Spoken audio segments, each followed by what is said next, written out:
Kde dvere končia, brána začína. Rozmýšľate o kúpe garážovej brány?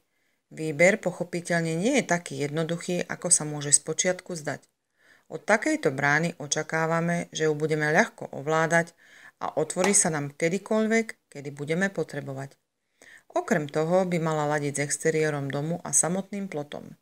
Existuje teda veľa kritérií, ktoré musíme pred výberom poriadne zvážiť. Najobľúbenejší typ garážovej brány. Pochopiteľne, že dizajn je jednou z vlastností, ktorú si všímame hneď na začiatku. Farba či materiál sú dôležité faktory, od ktorých sa pochopiteľne bude odvíjať aj konečná cena.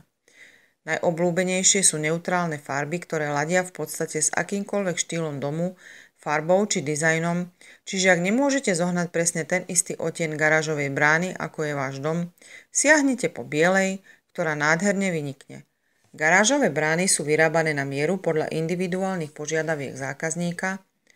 Sekcionálne brány majú výborné úžitkové vlastnosti, pričom konštrukcia je upravená pozinkovaním. Ide teda o jedno z najlepších riešení z hľadiska uzavretia garážového vstupu, čo predstavuje značnú výhodu pre väčšinu klientov.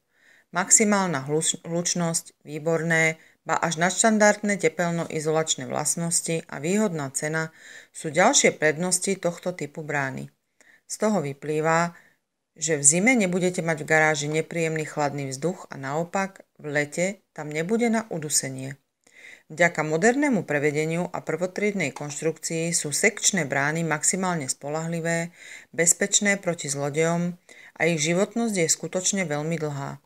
Ak sa rozhodnete pre vyššiu investíciu a dáte si záležať na 100% kvalite, prevádzkové náklady budú výrazne nižšie, čiže počiatočná investícia sa vám po čase postupne vráti. Pochopiteľne, že poznáme i ďalšie druhy garážových brán, akými sú rolovacie brány, výklopné brány, posuvné brány a krídlové brány. Informujte sa u vami zvoleného dodávateľa o detailoch každého typu a vyberiete si bránu, ktorá bude pre váš pozemok najvhodnejšia.